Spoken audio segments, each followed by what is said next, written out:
いやもうタクシーも慣れたもんだわ。慣れっこですか。もう車移動も。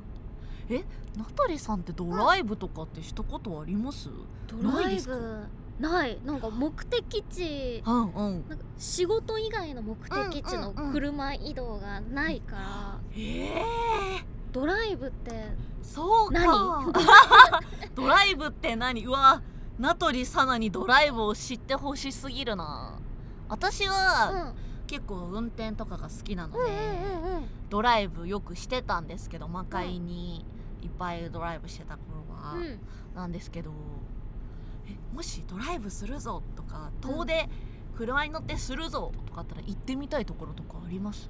行ってみたいところ、もうなんかバーチャルの世界じゃないから、肉人間さんの世界だから、いや、そこはやっぱなんかどうにかなんとか行けるとしたら連れてってお願い行けるとしたら、那須どうぶつ王国行きたい。動物園那須戸那須戸に行きたい。コラボさせてもらったのもそうですよね。結構詳しい。うわ行ってみたい行ったことないのにめちゃめちゃ詳しいみたいな。なんかだって見ましたよ、その名取さんがその那須戸を、そのインターネットで巡ってるニコニコの番組を、それを見て私も行った気になりながら見てましたよ。私動物園、多分大江アップなんだよな。マジあら、教えてほしいな、動物園の楽しみ方。行ったことあるはずなんですけど、それこそちっちゃい頃に魔界のレクリエーションで連れてってもらって、なんか羊などを撫でた記憶があるんですけど、でも動物園ってどう楽しんだらいいのかなみたいな感じで。好き好き。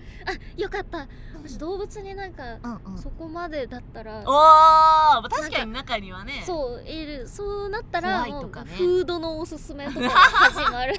いやでも動物も食べることも好きだから知りたいけどな、どうやったら、じゃあもし我々で那須動物王国に行こうってなったら、どう巡るのがおすすめなんですか？でも早朝から早いな。開国突をします。何時に開くんですか、那須戸は？もう午前中の早い時間。起きれるかな。頑張って起きて。冬とかはめっちゃ雪が積もる、標高が高い場所だから。そうですよね。那須はの高い雪が積もるところだ。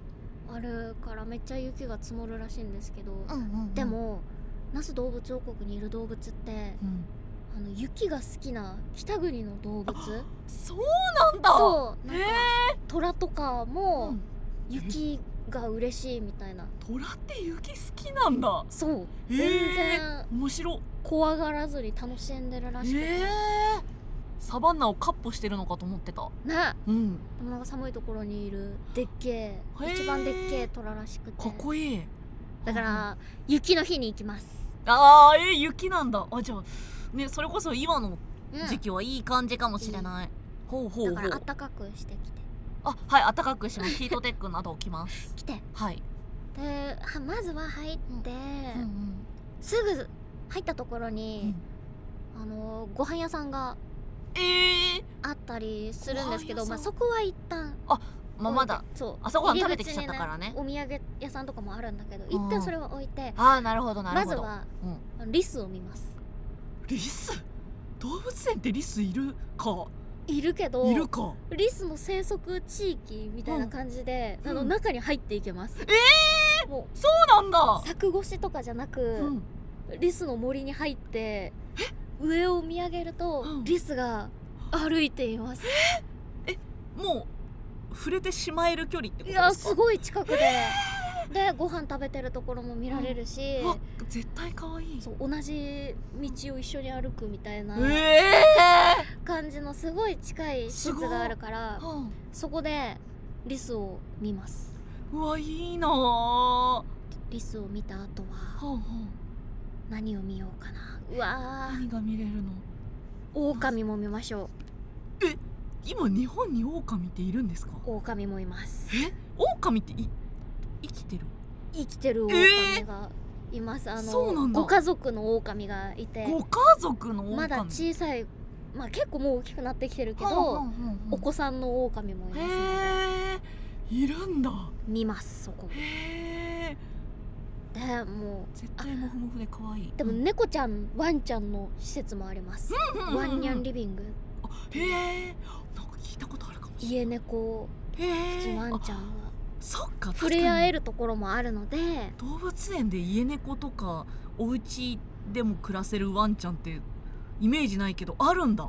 あるあるから、ちょっとあまりにも寒くなったらそこに行って温まるなどしますけど、我々も温めてもらえるんだ。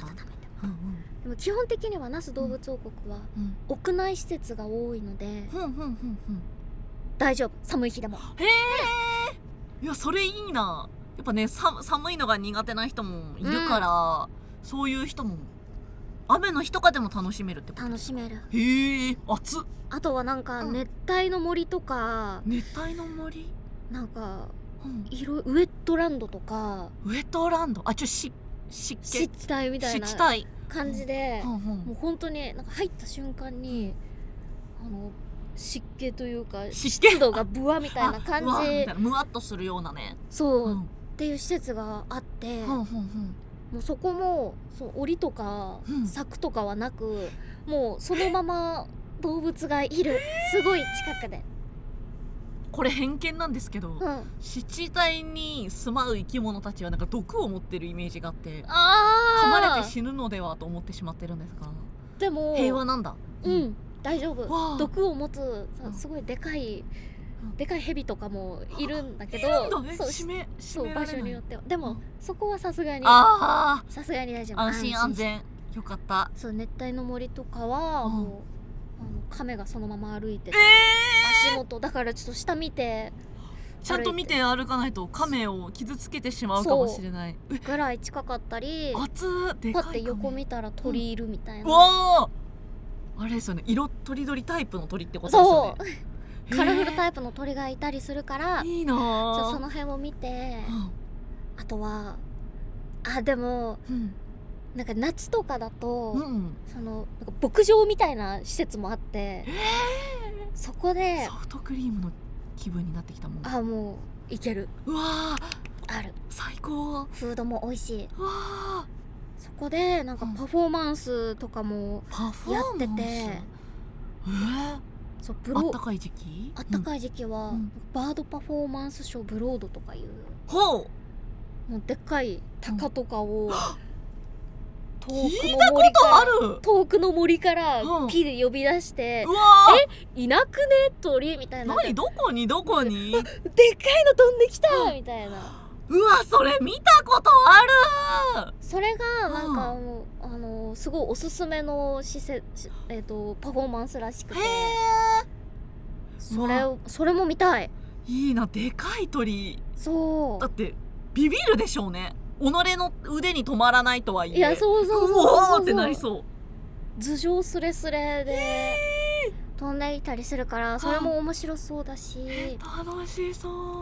全てを見たい。いいな。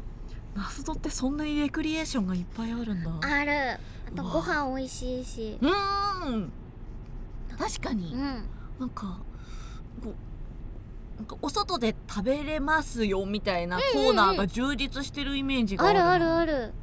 いいな。じゃあご家族でもどんな人でもお友達でも全て最高。受けるから、行くならもう1日かけてその全てを回りたい。行きたい。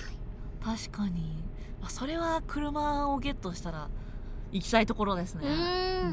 確かになんか駅からちょっと遠いっぽいので、でもなんかバスも出てたりするんだって。車の免許がなくても行き放題。事前に予約したらバスブーって出してくれるらしくて、ってそうなんだ。そうへえ。確かにインターネットで見かけましたよ。サナチャンネル王国民の皆さんが、そのバスなどを使ってそれぞれが角に群れずに行っているところを、そう行っていた。うわ、いいな。いやだから行けるんだったら那須動物王国に行ってみたい。うわ、行きたい。もうコラボしたことあるけど、もうスタッフさんからの伝聞でしか聞いてないから、じゃあもう直で。そう今まで話したのは全てエアプだからエアプではあるっていう。今あまりに臨場感たっぷりに言ってくれるからなんなら行ったぐらいの気持ちでワクワクしながら聞いてたのに、あ、そうなんだ。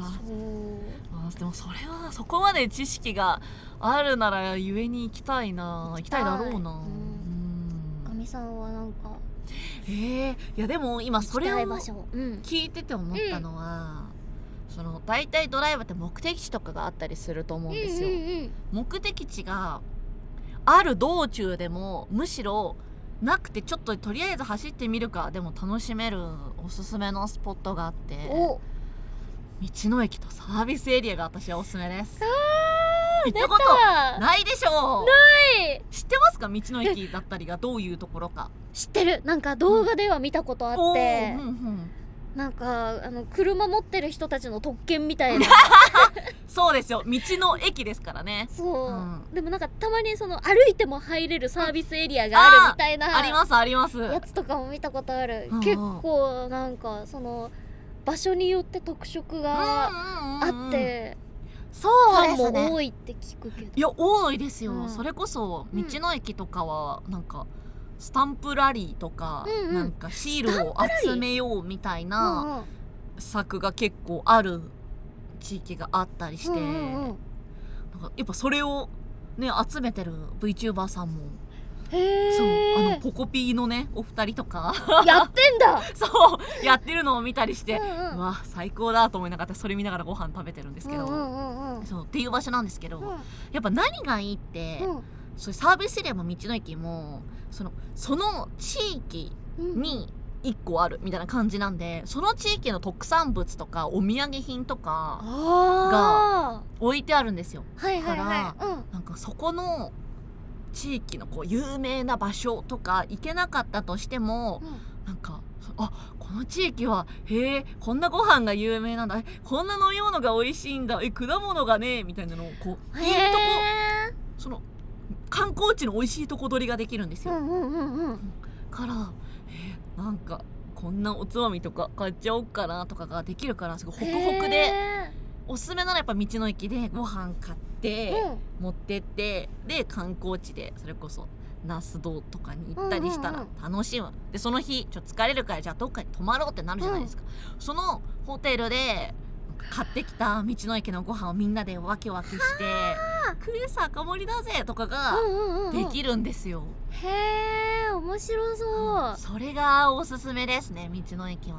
確かに道の駅にギュッとしてるから、そうもうなんかそれぞれのお店に買いに行くんじゃなくて、そうなんですよ、一箇所でもう全部もう10分ちょっとで分かるその地域みたいな確かにそう濃縮されてるんで、最高です。めちゃめちゃ面白そう。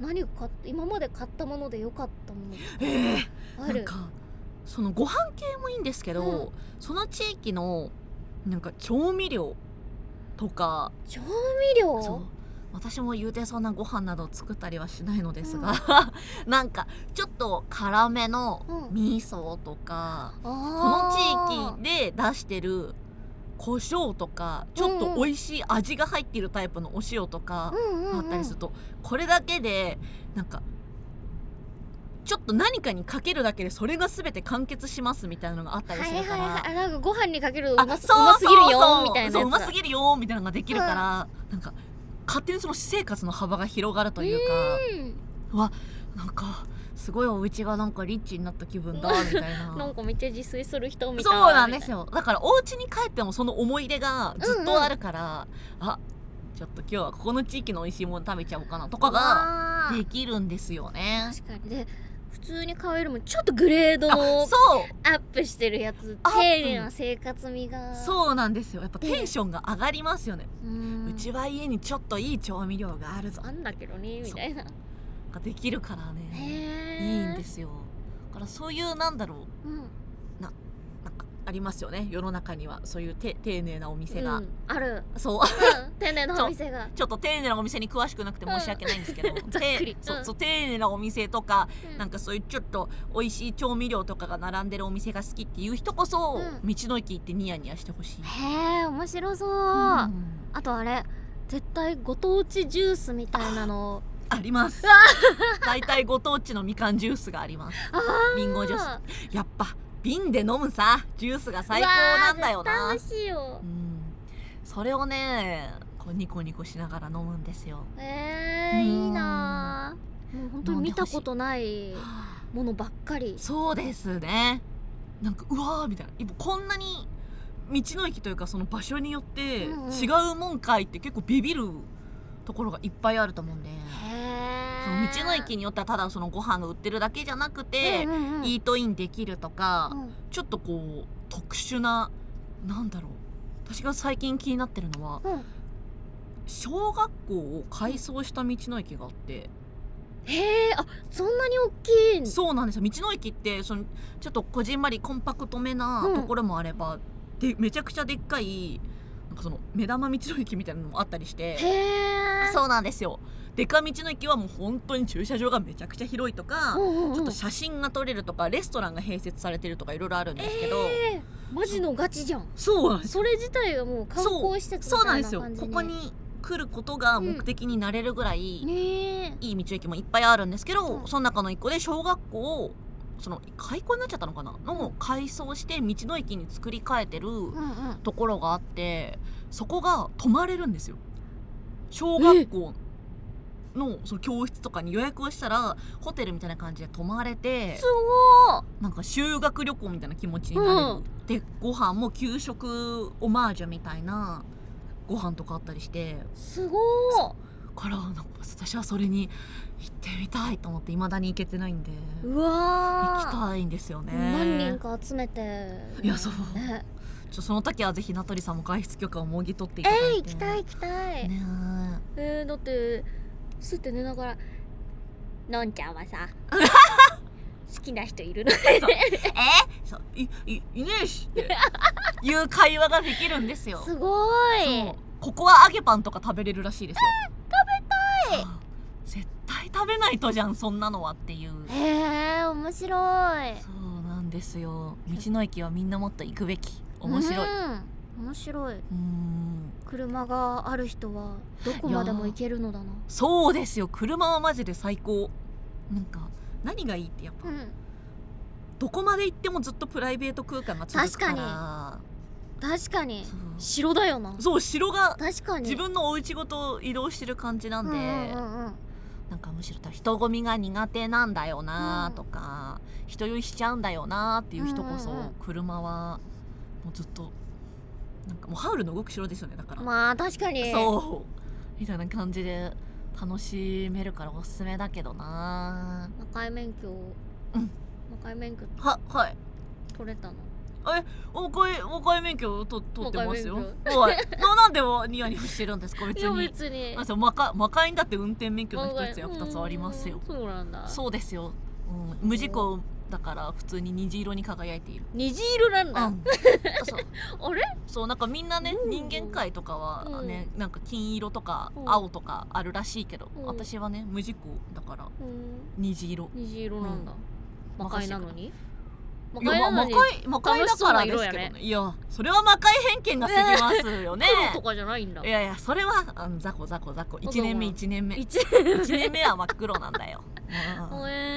そうだよ。そっか、免許取れんだ。持ってますからね、私は。じゃあゲームとかでもさ、車運転する瞬間があった時ってちゃんと運転できるの？でもよくリスナーに運転してる人じゃんわらみたいなの言ってもらえることがある。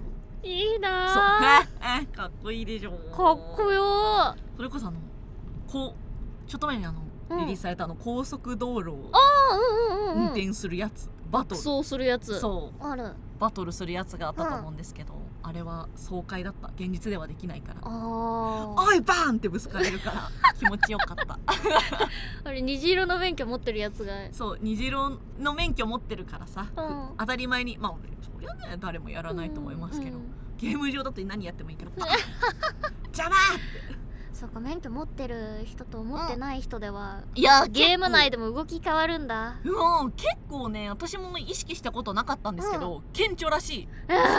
いや、そう絶対免許持ってないだろうなってナトリ言われたことあって、絶対取らない方がいいし、マジで車運転したことなくて笑ったみたいな出んだ出ますよ、出んだ、ここ差はここ出ちゃった。じゃあね、この後ね、近くにさ、道の駅ないの？なんかちょっと調べてみますか。なんかあるらしいの。なんか評価も高そうだから行ってみますか。評価の高い道の駅あるんですよ世の中にはね。じゃあお店の、まあみんな高いけどね、お店のいいものをすべてかっさらった後で一緒に食べようかっさらうか、かっさらいましょう。こっからここまで全部ちょうだいって言いに行きましょう言うぞ食べるぞ。じゃあ運転手さんすいません、ここまでお願いしていいですか。お願いします。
はい、どうも。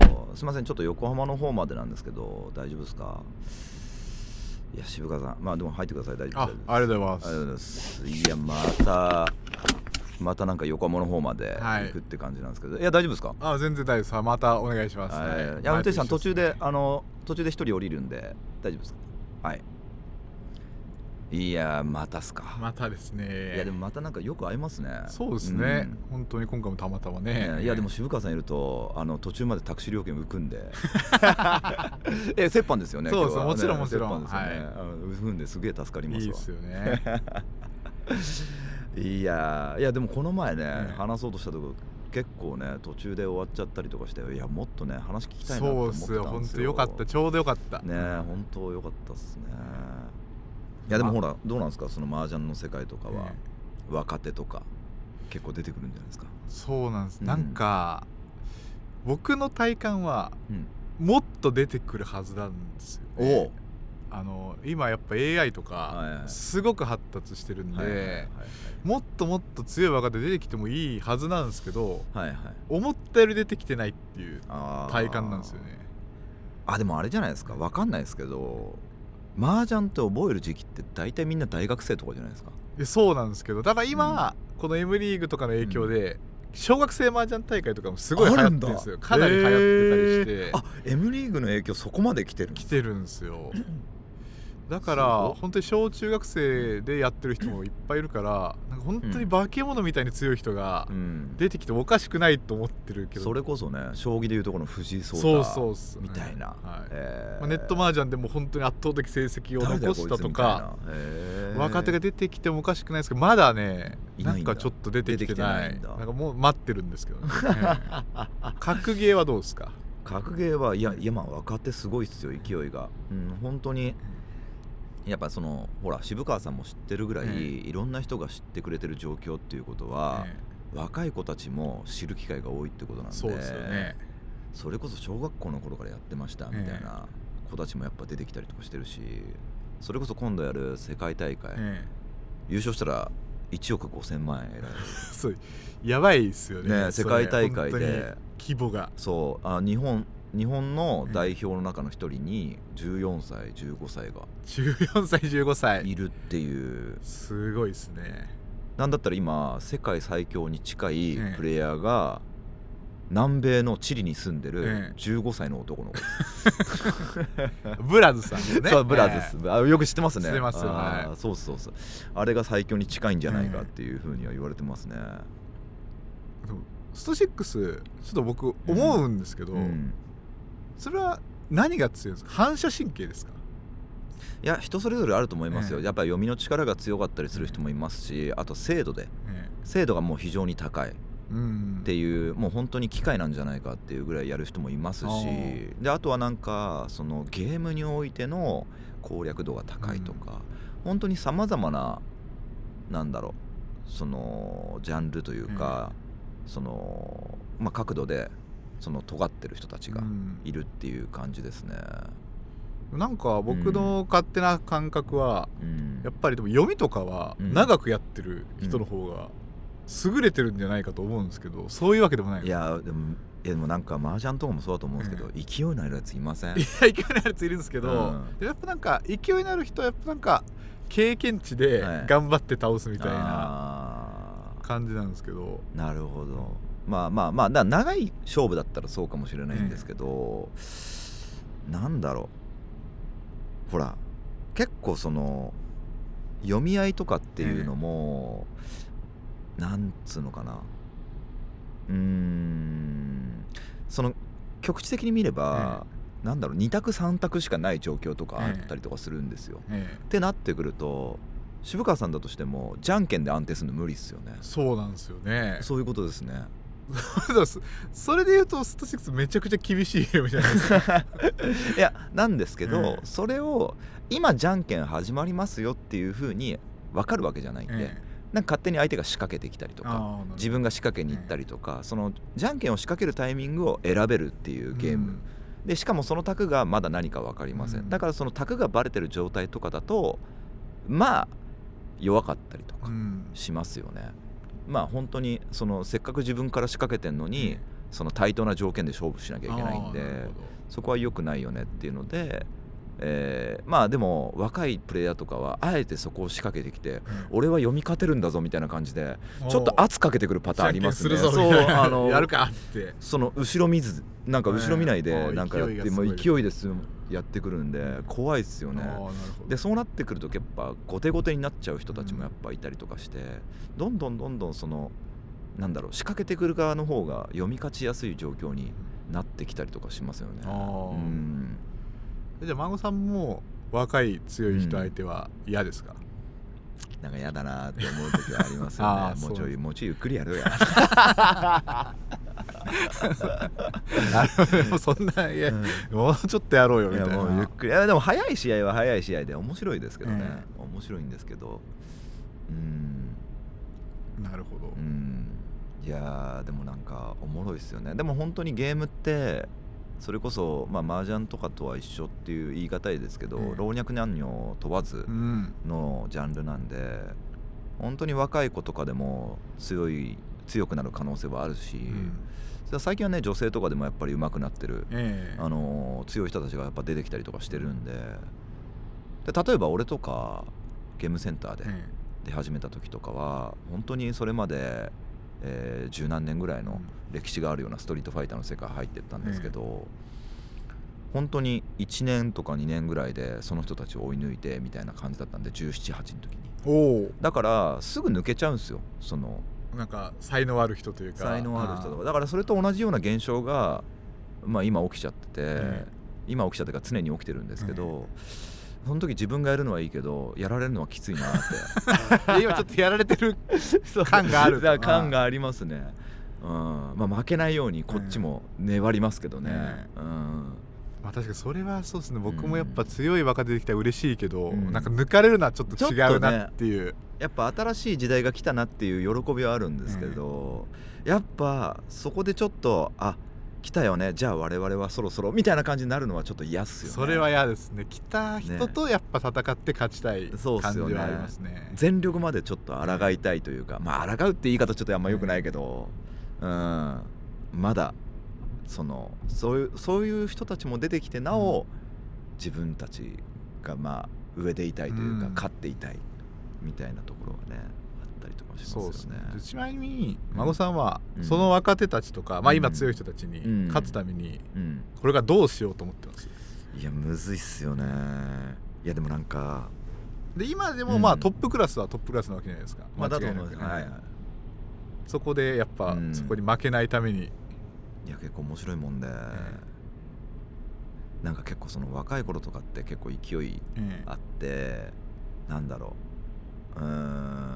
う、いろんなことをチャレンジしようとしてたんですけど、年取ってくるとだんだんもうこれ渋川さんもそういうことあるかもしれないですけど、楽しようとしすぎ、なんか思考がどんどん楽しようとする傾向がちょっとあって、だからなんだろう、戦いの中でもこうすると楽なんだよね、みたいなことばっかり考えちゃうんですよ。でも若い頃ってそういうチャレンジング精神というか、そういうのがあって、なんかまあ別に楽かどうか分かんないけどとりあえずやってみるみたいなのがあったのに、大人になってくるとだんだんなんかもう大体経験してることなんで、まあそれは別に無駄だからやんなくていいよね、みたいな感じになって楽をする傾向にちょっと思考がなってっちゃったりとかするから、勝つためにはどうするかっていうと、やっぱりその楽しないことじゃないですか。なるほど。それ僕もでもめっちゃわかりますね。あるんですね。僕も大学生の頃は麻雀めちゃくちゃ打ってめちゃくちゃ勉強して、自分の振り返りめちゃくちゃやってたけど、やっぱその蓄積で今、まあちょっと、まあここは分かってるしとか、そう経験で何とかしますよね、なってきて、でやっぱちょっと停滞してた時あって、で去年かな、僕ちょっと反省して、打数増やして、なんか麻雀 AI3 体と100戦200戦勝負して勝ち越すぜみたいなの企画をやったり、かなりやって、まあ今年だいぶ良くなったから、やっぱちょっと楽しちゃダメだなって本当に。いやそうなんですよ。なんか不思議ですよね、年取ってくるとちょっと人楽しようとしちゃいますよね。やっぱなんか伸びしろ的なものが、昔頑張ってたところはもうやればやるだけ伸びてったのが、今ってやっぱやってもちょびんぐらいしか伸びないじゃないですか。そうなんだよ、刺激少ないんですよ。そうだからどうしてもね、ちょっとやる元気なくなるけど、やっぱダメですよね、それじゃあというね。しかもね、良くないのがその今までの知識や経験でやっても、ある程度勝ててしまうという。そうなんですよ。やっぱ今までちゃんとやってきた分が、ね、そうやってきた分あってね。いやだから俺もね、今年ちょっと、その自分の中でちょっと頑張ろうって思って、そのコントローラー変えたんですよ。もう思いっきり変えたじゃないですか。そうなんですよ、もう20何年、いやもうなんだったらもうその30年以上使い続けたコントローラーを、そのまあアーケードスティック、ゲームセンターであるようなアーケードスティックからレバーレスっていうコントローラーにスティックなくした。そうスティックなくしてレバーレスっていう、めっちゃ思い切ったじゃないですか。そう思い切ってやったんですけど、いやでもこれがまたなんつうんですかね、若い頃をちょっと思い出してるようで、すごい面白いですね。そこまで変えたんですね。いや変えましたね。使用キャラとかは変えるんですか？使用キャラとかはたびたび変えてたりとか、してるんで、まあ、結構やっぱゲームってそのタイトルが変わればキャラクターの強さも変わってきたりとかするんで、麻雀とかはねずっとねそうなんです。麻雀そこがね変わらないんですよね。そこがいい部分ではあり、でもちょいちょいなんか変わるんですよね、細かい部分とか。そうですね。M リーグっていうのは赤牌っていう、なんかちょっとインフレルールが導入されて、赤牌あれすごいですよね。そうスーパーカジュアルなルールですよね。そうプロの対局ではなかったやつが取り入れられて、まあなんか高い手が出やすくなって見てる人がちょっと面白くなって、そうっすよねっていうのが導入されて、まあそれについていけない人はやっぱり負けやすいみたいなところもありますし、でもなんかあれですもんね、カジュアルにやる人はやっぱその赤牌入れたりだとか、サンマーにしたりとかそうですね、結構好きだったりしますよね。それはそれで麻雀のねめちゃくちゃ楽しい部分なんで、いや本当にねめちゃくちゃカジュアルっていうのが麻雀の俺はいい部分だなっていうふうに思うんですけど、いやプロの世界になってくるとで一回見てみたいですけどね、一台一台どういう重みを持って打ってんのかとか。本当に結構、見てる人って答え見えてるじゃないですか。そうですね。だから2択で、こっちは相手に当たるけどこっちは通る牌で、当たる方を選んだ日には、なんでそっち切ったのみたいにめっちゃ言われるわけですよ。もうそんなこと言われてもこっちは見えてないしみたいな頑張って考えた末なんですけどみたいな。そうだから、やっぱ結果が出ないとどうしてもこの人はめちゃくちゃ弱いなみたいに見えちゃうんで。いやだからその言ったらエスパーとかじゃない限りは評価されない世界ですよね。次に何をつぼるかなんて、山は絶対見えないかわからないけど、それで2択を失敗した時とかは、いやでもまあ分かんないですよ、赤城だったら積もってきますから赤城とかのね世界だったらね感じてわかるんですけどね、ちょっと現実ではね、感じることできないんで。もう北でぬるりとですねでも積もってきますからねその辺の思考もね多分あると、なんかプロなら分かるよみたいな、分かんないんですよみたいな。いやでもどうだろう、なんかでも最近でも渋川さんって言ったらその麻雀の歴史の中では結構言ったら最近の人じゃないですか。なんですか、昔の人たちってもっとオカルティックというか、流れ論者みたいな人たちも結構多いんじゃないかなと思うんですけど、どうなんですか、実際あるんですか流れって。僕は、まあこれ言って論破されたことはないんですけど機械がジャラジャラって灰を積んで、山積んでくれるわけですよ。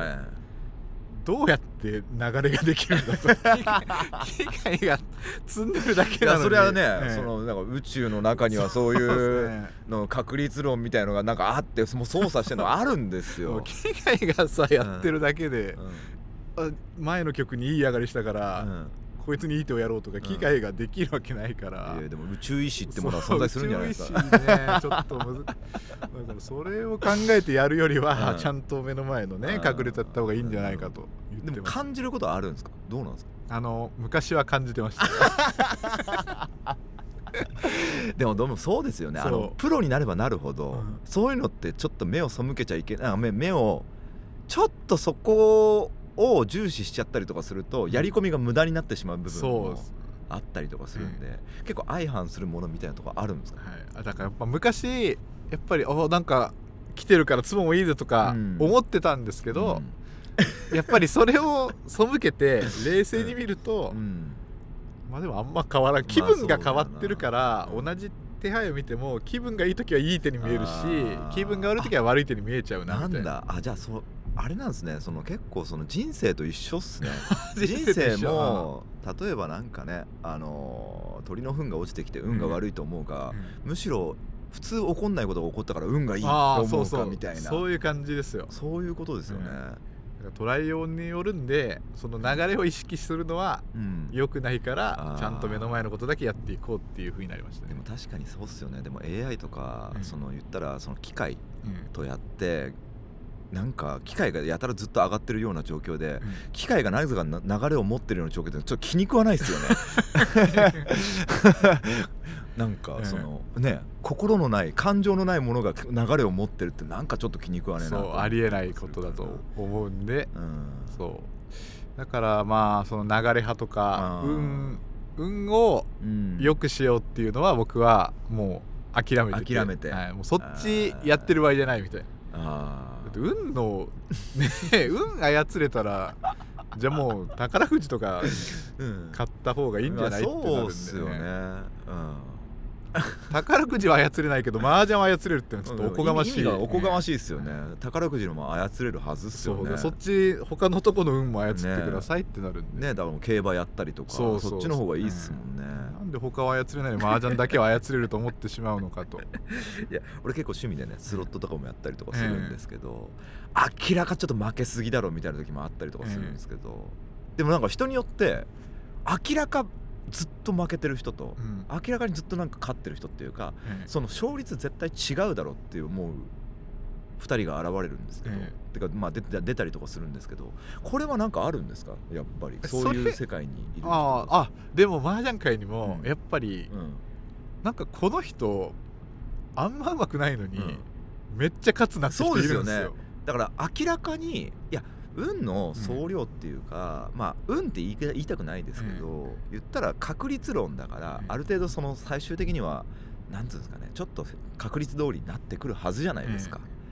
ならなくないですか？割と。でもこれも僕やっぱ考えて、じゃあまあプロが3000人ぐらいいると。で確率的には全員が均等になるわけはないんで、やっぱりブレが生じると。まあブレありますよね。で上の方にいい方にブレた人はやっぱ3000いたら何人かは出ると。やっぱいるんですね。じゃあこの人はその何人かの一人なんだっていう感じで、むしろ均等になる方がね確率を無視してる。ブレるからむしろこれは確率の範囲内で一人ぐらいこういう人が現れないと、むしろおかしいと。でプロの中にもいるんですね。あんまりうまくねえなと思ってるけど、やたらこいつうまいなみたいな。いややっぱそういう人は、この人はなんで勝ってるか分からんけど強いってよく言われるんですよ。実際多分強みもあると思うんですけど、間違いなくついてるはずなんですよね。そうだからまあ麻雀やっぱり1回勝負は運98、実力2ぐらいなんで、その運の方でいっぱい勝ち続ける人はやっぱどうしても現れるんで。現れますよね。スト6はでも多分そこまではいないですよね。いやでも、卓の状況っていっぱいあるんですよ。まあそれ言ったらそれこそ麻雀でいうところのその何切る問題みたいな、さっき言ってたようなどっち切ったら当たりなんだろうなみたいな状況って結構あったりとかするんです。それがなんか本当まあ数秒に1回とか起こったりとかするんですけど、その状況とかでやたら読み勝ち多いなってやつとかもやっぱいますよ。なるほど。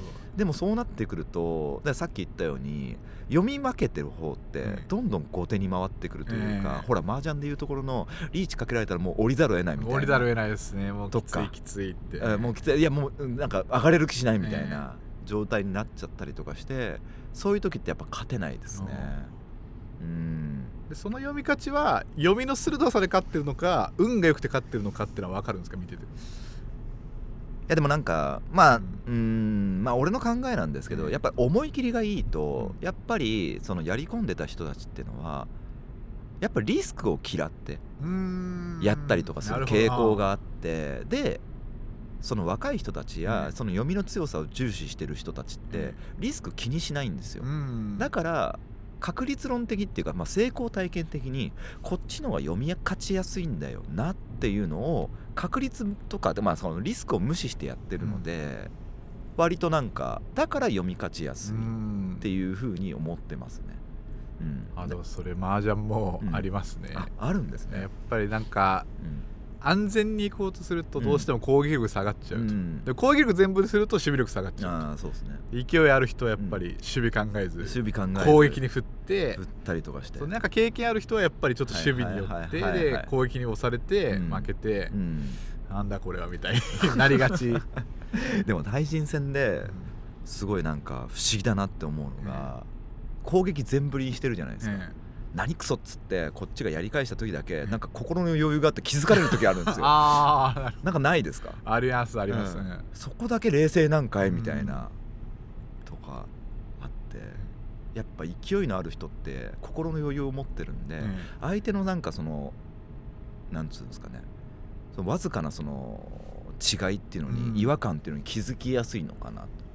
でもそれは強いですね。本当にあるんですよね。あれなんかいつもとちょっと違う動きしたじゃあちょっとここ冷静にいってみようかなみたいな。警戒しとこうか。まあ別に読み負けてもいいしみたいな感じで心の余裕持ってたりとかするんですよね。早い展開なんで結構そういうことが起こるんですよね。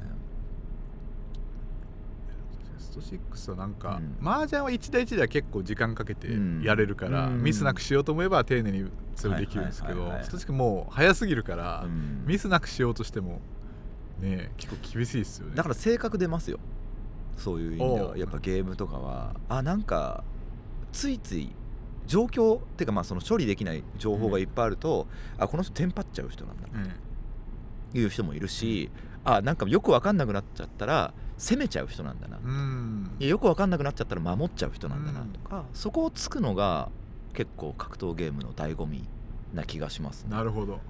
なんかよく昔言われてるんだけど、昔よく言われてるやつがあって、その普段の性格とゲームやってる時の性格、なんかプレイ全然違うよねみたいなのが昔はあったんですけど、俺は全然そうは思わなくて、本質的にその人が持ってる性格というか本質的なところが俺はゲームに出てるっていう風に思ってますんで、そこの戦いだなって思うんで、俺はなんか面白いなと思いますね。結構出るんですか、麻雀とか性格は。出ますよ。やっぱ出るんですね。めちゃくちゃ出ます。例えばどういうところが。やっぱりなんか相手のリーチを受けて、押しても降りてもいい、どっちもあるような手の時に、やっぱり常に攻めを選択する人と常に引くのを選択する人はいますね。かなり。でも読まれますよね。読まれるんで、だからこの人にはリーチしては結構降りるかなとか、この人はリーチしても結構来られちゃうなとかはあるんですけど、これはもうめっちゃ出ますね、性格。やっぱ出るんですね。出ますね。絶対押してとか絶対降りる手はともかく、なんかどっちでもありそうな時に性格が出ますね。じゃあこの人がその強気に来るってことは手が高いんだろうなみたいな。素晴らしい。そうっていうことですよね。でこの人が来ないってことはもうよっぽど悪いんだなとか。よっぽど悪いんだな。そういうのはありますね。だとしたら自分悪いけど別に行っちゃってもいいやみたいな。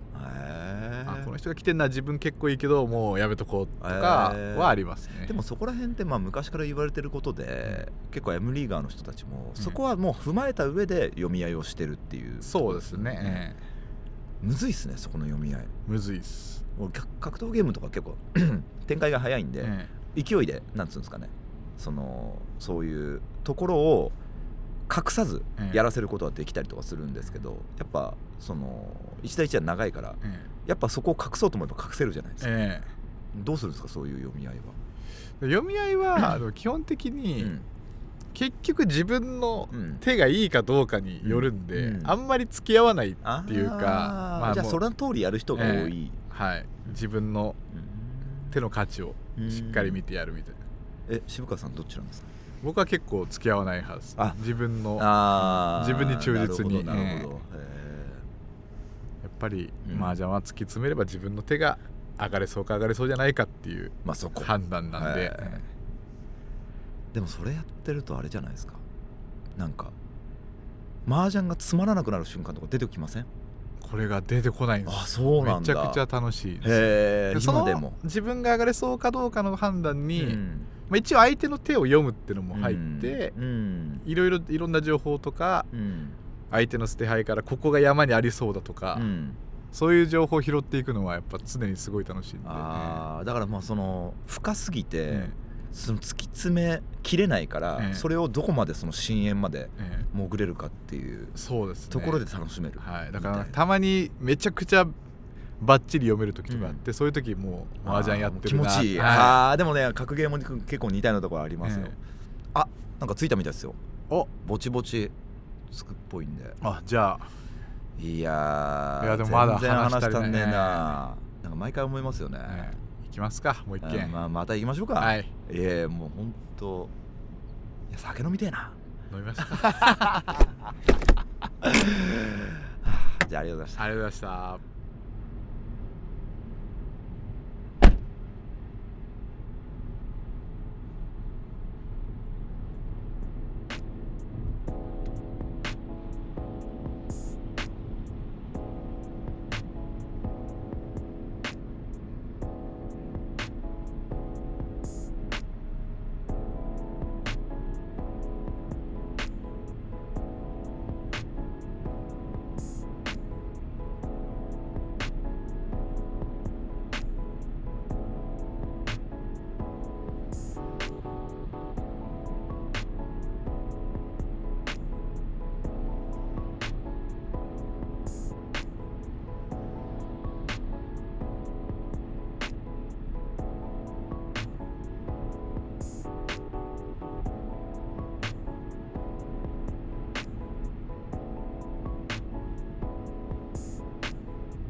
そうじゃ入ってもらってすいません。先で、はい、はい、またいつもお先で申し訳ないです、ね、とんでもないです。全然です。はい、上座に座らせていただいて、上座というのかわからないですけど、上座で、ありがとうございます。本当。はい、今回も水色の作詞です。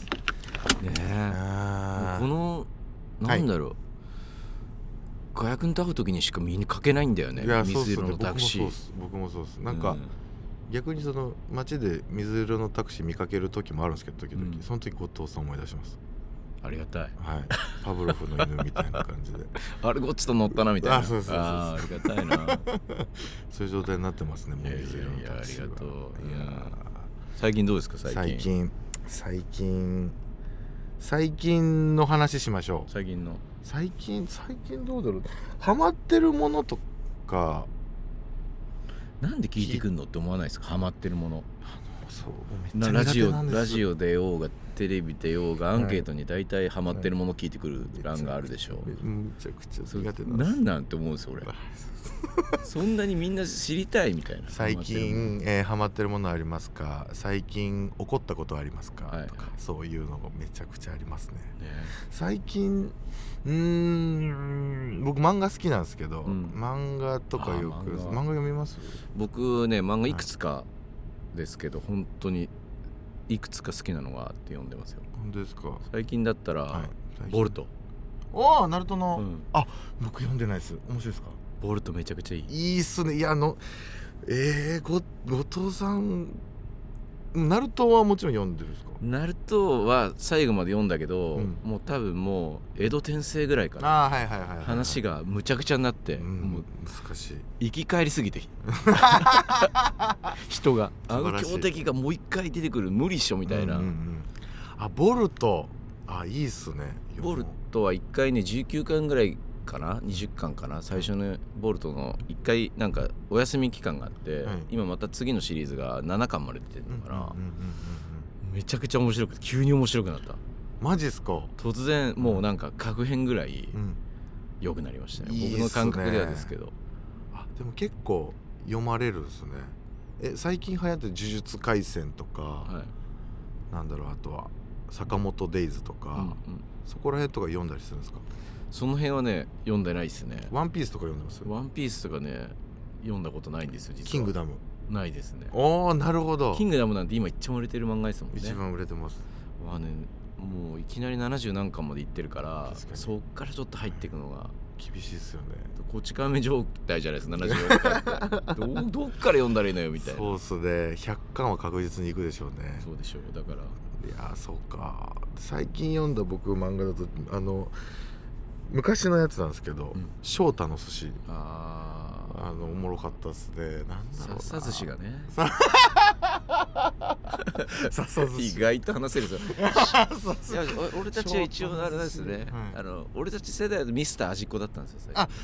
僕もちょっとそこをちょっと抑えたいなと思って、先輩方が読んでる漫画というか、ミスター味っ子も読まなきゃなと思って。そうなんです。ミスター味っ子はその味王っていうのが出てきて。味王。味王。そう味のとかで味王がそのなんかその料理界をなんかそのトップみたいな人なんですけど、めちゃくちゃいいよなもうそこが。ミスター味っ子が作ったそのなんかカツなんかミルフィーユみたいなってカツを食べた時とかに、その表現が面白くて、なんかちっちゃい味王が口の中からなんか喜びながら踊り出てくるみたいな表現とかが全体にあって。なるほど。美味しさの表現が。そう。なるほど。あと味王っていう名前がやばすぎて。いいですね。味の王。それのね、同じ人がね翔太の寿司をね。そうなんすね。同じ人です。そこの流れがあるんすね。同じ漫画家さんですね。すごい漫画家さんですね。いや翔太の寿司面白くて、なんだろうまっすぐな感じというか、なんか出てくるやつらが意地悪すぎるけどな。敵が先輩サジっていう先輩、もう本当にその悪すぎません？悪すぎる。あいつ最悪すぎるっすよね。最初の序盤も序盤ですけど、いやいていいわけないやつなんですよね。悪すぎて。そうなんですよ。でもなんか途中からなんか小僧の時からずっと作ってきた穴子の爪があるみたいなこと言ったりとか、ずーっと修行してきた自分でみたいな、結局いいやつなのかあれなんですけど、いいやつにしては性格悪すぎるんだよな。だからそういうところがなんか良くて見ましたね。最近の漫画、最近ハマってることあります？ハマってることは、まああれですね、よくいろんなところで話してるんですけど、俺信楽焼のたぬき気になっちゃって、信楽焼のいわゆる蕎麦屋とかにある焼き物のたぬき、デーンと構えてるそうやつですよね。あれなんて誰が買ってくんのみたいなどこで買ってくんのみたいな、それが気になって、その研究を始めようと思って。研究っていうか、記憶に留めていこうと思って最初ノートにまとめ始めたんですよ、そのネットブログっていうかね、でもこれ家賃上がんなと思って、でたまたまなんか最近、俺なんかどうも俺 AI と一緒にアプリを作ることができるっていう、自分の才能に気がついて、すごいっすね。それでなんかたぬきマップっていうアプリを作って、自分で作ったんですか？自分でAI と一緒に AI に相談しながら。たぬきマップすごい。そうなんですよこれってみんな見れるんですか？これみんな見れます。たぬきマップダウンロードしたりとかしたらですか？うわすげえ。そうなんですよ。ダウンロードしなくてもウェブアプリなんで、なるほど。要はサファリとかで見て、はいそうなんですよ。これ後藤さんが運営してるんですか？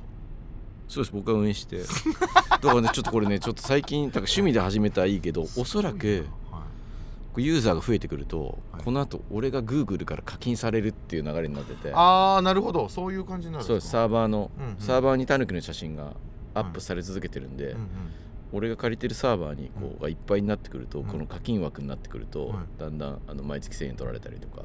なるほど。難しいですね、それも。そうなんですよ。そういう流れがある。だからバイアウトしたいんですよ、これを。バイアウトってなんですか？売り切りたいんですよ。会社売るみたいにたぬきアプリ1億とかで売れないからみたいなそしたらスタジオもう1棟建てられるたぬきビジネスたぬきビジネスでその若手ミュージシャンに還元する仕組みを聞いたことない、その流れ。すごいな。それすごいですよね。それってだから見た人が日本地図があって、そこにタヌキのポポポポポンってあって、そうです。それでバーって言ったらタヌキの信楽焼のタヌキがどこにあるか分かるってやつですよね。でクリックすると詳細が見れて、でもほら店とかに紐付けられたりするんで。なるほど。この店をクリックするとこれが Google に飛んで、すげえよくできてるな。これはお寿司屋さんですね。この寿司屋にある。寿司屋にある。評価とかもあるんですね。そうですね。だからじゃあこのタヌキの店行ってみようってことができるみたいな。素晴らしいですね。それだから後藤さんだけがやるんじゃなくて、いろんな人が見て投稿できるってことですよね。そうです。だからもうなんかタヌキ、実は私信楽焼のタヌキ好きでっていうのを話す友達なんて絶対みんないるわけがなくて。そうですね。なかなかそうですよね。結構言ったら好きな人は多分いるっすけど、なんか気になるとか、確かにそれを形にした人は今までいなかったことですね。そうなんです。だから今やっぱアプリ作って3ヶ月ぐらいですけど、いいねつけられるんですよ、各タヌキに、誰かの投稿に食べログじゃないけど感じでけど今最大で1件のタヌキについてるいいねの何人がいいねしたか分かるようになってるんですけど、あるじゃないですか、 Google とかでも星つけた人100人とか、あれで今最高でも12、3人のはずで1個のタヌキにいいねを投稿してる人が。なるほどなるほど。ってことはどう考えてもまあっていうそのサイズなんですよ、規模が見てる人のサイズが。なるほど。でもいいっすね。そう十何人か。もうちょいいるかもですけど、50人は見てないですよ多分。日本で50人ぐらい。素晴らしいですね。いや、いいと思う。なんか僕も後輩で、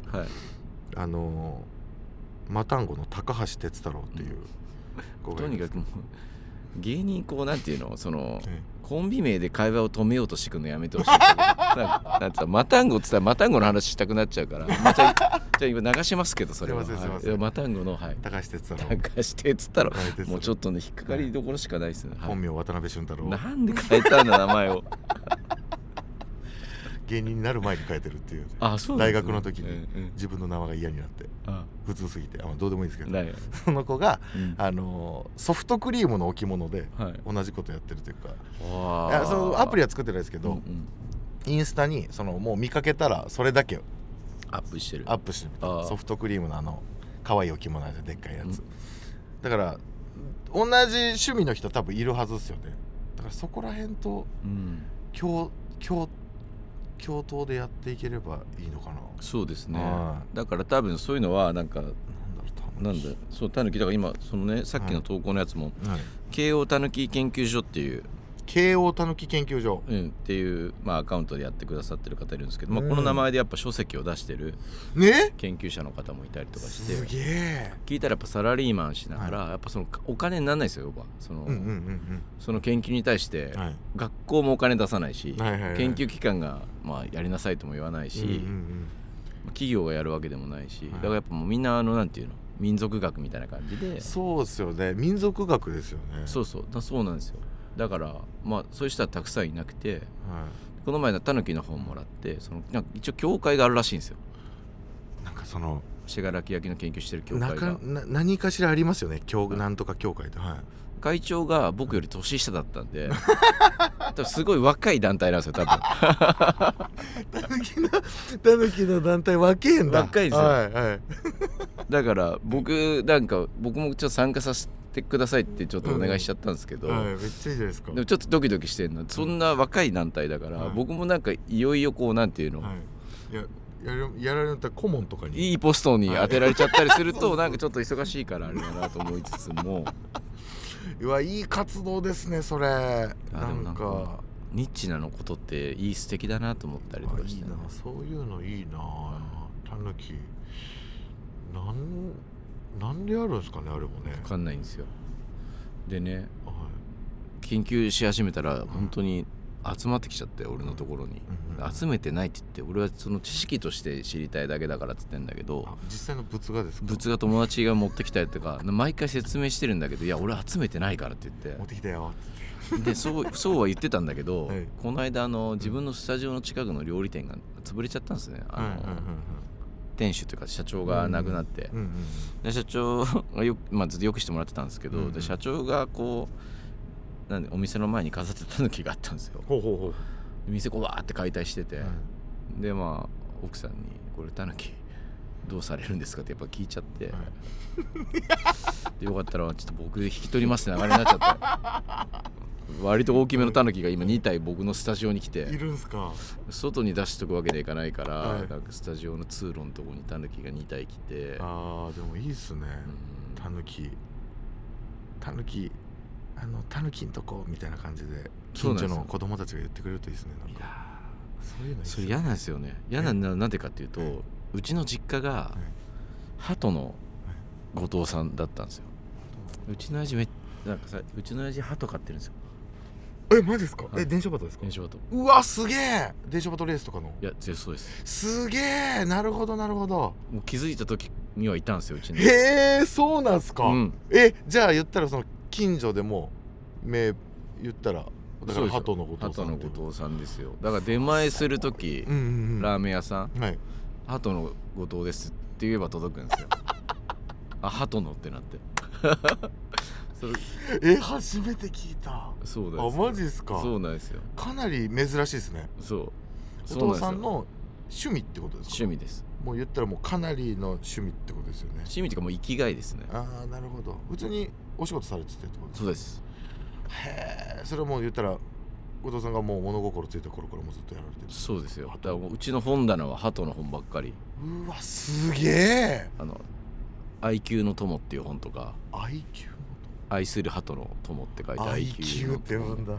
愛病でギリなのに愛久。そう2つぐらいでかい雑誌があって、鳩の雑誌。それは毎月買ってるから、毎月っていうか機関誌になったりとか読み手もなくなって、でこの間実家に帰って、最新号とか読ませてもらったんだけど、最新号出てるんだまだ。でも全員じいさん。いや念のため昔のやつも見たんですよ。昔のやつは全員なんていうその壮年っていうか40代とか30代の若々しいやつらがそのままじいさんになっただけで、その狭いニッチなやつらがそのままハト好きなままじいさんになっただけのコミュニティなんですよ。なるほど、すげえ素敵だな、めっちゃ。若手いないんだねって言ったらいないっつって。ハトの若手いないんですね。いない、ハトの若手不足ですね、ハト。なるほど、確かにな、文化わかんないもんな。そうだから、そうなんだ。だからそのタヌキの置物界もそう ならざるを得ないかもしれないですね。だからね。いやでもそうですよ。長く見ていくとね。お父様の影響とかじゃないですか。いやだから親父なことをね、なんか一応真人間だと思って、結構常識人なんですよ、うちの親父。で尊敬もしてるんですけど、今振り返るとやっぱハト飼ってるって変じゃねってだけ思って。いやかなり気合い入れますよ。そうです。かなりの気合いだと思いますよ。気合入ってるって。気合入ってますよね。気合入ってます、気合入ってます。いや俺たちもよく受け入れてきたなみたいな。確かにな。だってあれですよ、うち最初に鳩小屋が2階建てになりましたからね。めちゃくちゃいじられてた友達に当時。後藤の家鳩小屋が2階建ての平屋みたいな。それって子供ながらに嫌ですか？嫌ですね。嫌ですよね。なんかちょっとあれですよね、複雑というか、その鳩の息子っていうレッテル。そうですね。鳩の家の息子ってことですもんね。そうなんです。だからご近所さんからしたら、鳩のお家の息子さんが今バンドで頑張ってるらしいよ。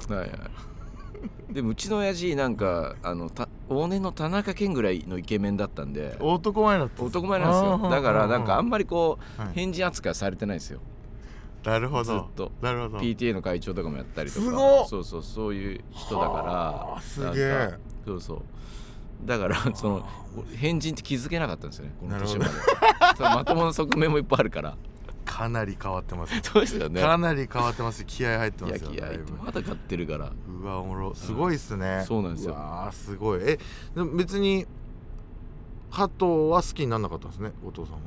鳩はそうっすね。なんかあんまり触っちゃいけないものでもあったんですよね。なるほど。鳩小屋勝手に入ったらめちゃくちゃ怒られたんで。めちゃめちゃお父さんがもう大事にされてるものってことですよね。だからあれはやっぱ生き物はきついっすよね、やっぱね。嫌ですね。確かにな。難しいなと思って、それはもうね、ここまで来たら死ぬまで元気でやってくれたらね、趣味だからいい生きがいだしいいかなと思うけど。お父様おいくつですか？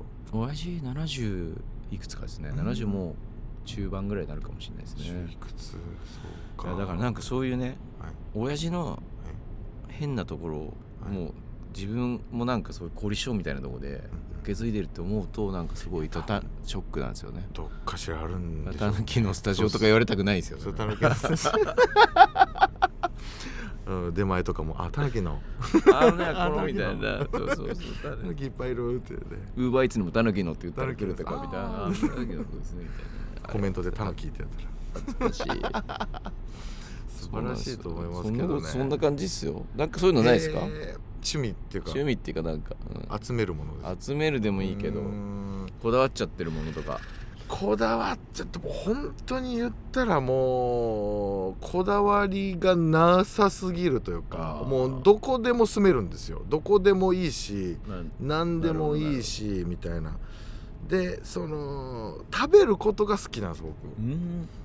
飯が好きなんですよ。飯が好きで、なんかでもそこまで凝り性でもない。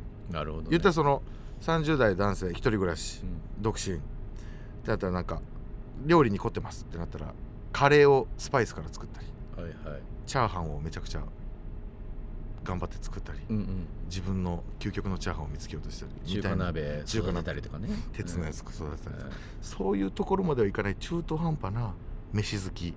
ウーバーイーツ大好き。もう本当にね、ウーバーイーツが好きすぎて朝起きたらまずウーバーイーツ開くんですよ。どうなんだろうそれ。本当にもう LINE みたいな感じで開くんですよ。よくないな。よくないです。LINE みたいな感じで開いてなんか頼んでみたいな。だからダメすぎるんで消したんすけど、ウーバーイーツ一旦ちょっと距離を置こうと思って。確かにね。ウーバーイーツ趣味っつったらなんだろうな。でも趣味ないとでも今も芸人さんとかそれを話すのもまた仕事みたいなとこあるじゃないですか。ああそうですね、いやそれで言ったら相方はカメラを。そうなんですよ。いつもなんかすごいインスタフォローしてるんですけど。あ本当ですか。ありがとうございます。すごいかっこいい芸人さんの写真そうあげたりとか、プロカメラマンになったんですよ。ああそうなんです。そのニコンさんが認めるみたいな。あすごい。相方がそっち行っちゃったんで、なんだろうなと思ったんですけど、僕絵描くの好きで、絵描くんですよ。それいいじゃないですか。はい、漫画を最近描いてて、飯の漫画というか、こんな飯好きっていう漫画、きのこ鍋作ったよみたいな漫画とか描いたりするんですけど、それは楽しいですね。絵とかは。はい。漫画いいんじゃないですか。漫画いいっすよね。漫画とかやりたいんですよ。なんかいろいろ番組の企画とかでもやらせてもらったことあって、漫画を一本描いてみませんかみたいな、原作で入って、でプロの漫画家さん作画で入って、それでコラボするみたいな、それでやった時すげえ楽しくて、その時に描いたやつが、野球も好きなんですけど、プロ野球の助っ人外国人いるじゃないですか、がめっちゃ好きで、そのふるさとから離れて野球しに来るって、めっちゃその哀愁あるなと思ったんですよ。確かにね。お金を稼ぐためにとかいうか、日本に来てアメリカからいろいろ挫折も多分あったりとか、今だとちょっと違うかもしれないですけど、なんかいろいろ思いやってきた外国人助っ人が日本でお笑いにハマるっていう漫画を描いたんですよ。でお笑いにハマってめっちゃ好きになって、ヒーローインタビューで大爆笑を取りたいっていう漫画を書いたんですけど、なんかそういうのやりたいですね。確かになんか漫画を。でもそれなんかネタのなんか漫画家って感じもしますよね。言ってみたらね、自分コントでもできるし、コントでもみたいな、そこをやっぱ延長線上というかですね。なんかいろいろでもね、趣味とかもやったけど続かないことが多いんですよね。総合格闘技のジムに通ったこともあるんですけど、ダメでしたね。鍛えようと思って入ったんですけど、最初は良かったんですけど、なんかほんともう入って2回目くらいとかにスパーリングやれって言われて、何も教わってないんですよ。でスパーリングやれって言われて、でその対戦相手が小学5年生の子だったんですよ。一郎くんっていう小学5年生の子で、さすがに体重差もあるし、いや怪我さすわけにはいかんなみたいな感じでおって、でピーってなってスタートって1分間でやれって言われて、どうしようかなと思ってスタートしたら、もういきなりその一郎くんが飛びかかってきて、そのまま腕固められて負けたんですよ。飛びかかってやられて、でその後気持ち悪くて吐いちゃって、小学校の子に負けたのが恥ずかしくて通ってるんですよ。そうか、そういう自意識も起きちゃうんだな。なんかあとバレエとか。バレエ教室に球技の踊る方、アンドゥトロワの方に教室通ったんですけど、無理でしょそれも今から。でも結構おじさんいるんですよ。おじさんグループ、草バレエみたいなことですね。草バレエあれなんですね。なんかもう柔軟性とかつかなそうだけど、やっぱりその美しくなりたいというか、もうバレエが好きな人ですね。ちょっとでもそのなんだろう、見にも行くってことですね。見にも行って、究極だな。だからちょっとお話聞いたんですけど、おじさん40代くらいのおじさん、そのどんくらい大変かを知りたいって。バレエが好きだからやってる人たちがどんぐらい大変か、もっと感動できるんじゃないかっていうのでいてて、でちょっとでも近づきたいっていう人とかもいて。なるほどね。まあでもそうなんだよな。本当はそれ正しいこう興味の持ち方で、肯定してあげたい気持ちがめちゃくちゃあるのと、多様性っていう社会の中で、ただでもすごい引いたアングルから見ると、はいそのおじさんやっぱちょっとおかしい人のホルダーに入れれちゃうよね世の中的にはってなっちゃいますね。いやなっちゃいますね、うんいやいいと思いますよ。でもだからそれがなんだろうな、うちの父ちゃんバレエ通ってるとか、うんそれもなんかなんて言うんだろうな、なんだろうな、でもなんかそういう人いいなと思いますよね。いや確かに否定したくないですね。そうっすね、はいめっちゃいいなって思いますね。なんか身内にそういう人いてほしいですね。バレエ行ってるなやつ。バレエ行っいやでもバレエなんでやめたんですかじゃあところで。もうだから本当にその周りの人のその言ってる理由が綺麗すぎてやめました。あそっか、じゃあ始めた理由はなったんですか。始めた理由は、お笑いって動きなんじゃないかって思った時があって、それはそれでなんか深い、はいなんか踊りなんじゃないかと思って、でしかもまあちょっと踊れたら嬉しいなっていうのもあって、踊れたら面白いな、この見た目のやつがいきなりバレエガチでいけるみたいな、いきなりバレエつま先立ちできるぐらいの。アラベスク決めたりとか、はいはいはいはい。いやでもそのやめましたね。もう怠惰なところというか、はいもうこれ俺には無理だなっていうので続かないです。形だけからしか入らないですね。バレエやってたのはやばいな。俺はもういけないな、バレエは絶対。あれ無理ですか。ちょっと野球とかやってんすか。野球は昔やってたけどもうやってないですね。やってないですか。野球はもう最後にやったのは大の字の朝の草野球に呼ばれた時ぐらいです、ね、あれ大谷さんのやつ。なんですかそれ。大谷さん草野球チームやってて昔。なるほどいっぱい呼んでピースのお二方とかもいらっしゃった時が、綾部さんとかいましたね。そっかそっか。俺朝早くから行ってもゲスト枠で行ったのに2イニングぐらいで後藤君交代とか言われて結構ねなんかね大谷さんのなんか采配でやらなきゃいけない、なるほど。でも面白かったですけどね。楽しいですよね多分。その後ご飯食べに行って、いいっすね。トレンディエンジェルの斉藤さんとかが、当時大谷さんのなんかずっとぴったりついてやってて、仲良かったんだ。仲良くてご飯一緒に食べたりとかもしました、それもいいっすね。それ以来ですね。野球やってるんですか。やってない。やりたいですよ。でもやりたいですか。野球やりたい。キャッチボールやりたいですよね。キャッチボールもやりキャたいし。ッチボールってなんであんな楽しいんですかね。分かんないですね。わかんないです。ノック受けたくないですか。ノック向けたいしでもそうなってくると試合やりたくなってくる。試合やりたいですね。アジカンの北君も野球やりたいっつってるから。そうなんですね。あいつはもう4番ファースト以外なしなんです。あいつバースのファンなんでただそれだけで全然見た目と違いますよ印象。マジっすか。左打ちなんですけど、それも多分バースが好きで勝手に左打ちになったっていういいっすね。そうです。なんかいいな。野球できる機会あったらいいですね。野球やりたいです。キャッチボールしたいですね。ねえ、だからチーム作りたいんですよ今。いいっすね。全然行きます僕。じゃあ入ってほしいです。じゃあやりましょう。次ねグローブ持って集合で。OK です。グローブ持ってやりましょう。行きましょう。はい。着きました。はい。ありがとうございました。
すいません、配車1台お願いしたいんですけど。